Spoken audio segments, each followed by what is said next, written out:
Ovo je doslovno uništilo korov bez jedne kemikalije. Nisam očekivao ništa posebno, ali ono što se dogodilo nakon prvog prskanja je bilo potpuno iznenađenje. Danas ću vam pokazati prirodni herbicid kojeg napravite za par minuta. Osim što ružno izgleda, u korovu se skrivaju komarci i razne štetočine i zato je bitno riješiti ga se što prije. Najbolji dio ove priče, ne trebate kupovati nikakve proizvode, sve što vam treba već imate kod kuće. Idemo odmah na postupak, ali redoslijed je jako bitan. Prvo u posudu ulijte oko 100 ml tople vode. Nemojte preskakati ovaj korak jer on pomaže da se sljedeći sastojak pravilno aktivira. Zatim dodajte jednu punu žlicu soli i miješajte dok se potpuno ne otopi. Kada se sol rastopi, dobivate bazu koja počinje djelovati na biljku čim dođe u kontakt s njom. Sol izvlači vlagu iz biljnih stanica i time ubrzava njihovo isušivanje. Važno je ne sipati sol po tlu jer ga trajno uništava.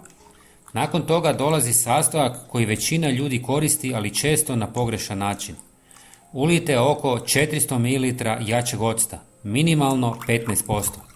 U tom trenutku mješavina postaje puno agresivnija prema listovima i počinje ih brzo razgrađivati. Zbog toga biljka gubi sposobnost zadržavanja vlage. Rezultat je brzo sušenje i propadanje nadzemnog dijela korova.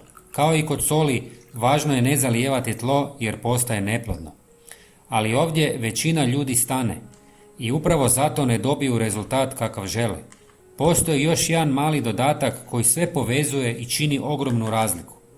Na kraju dodajte jednu žlicu jestivog ulja. To je ono što pomaže da se smjesa zadrži na listovima umjesto da odmah sklizne, pa cijeli proces traje dulje i djeluje jače. Sve dobro izmiješajte i ulijte u bocu s raspršivačem. Prskajte direktno po listovima korova, ali pazite da ne zahvatite biljke koje želite sačuvati. I još jedna stvar koju mnogi zanemare, a to je vrijeme prskanja.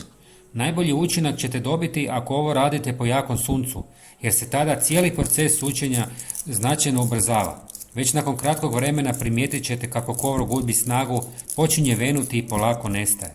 Ako volite ovakve jednostavne trikove koji stvarno rade, zapratite me jer redovito dijelim ovakve savjete. Hvala vam i pozdrav!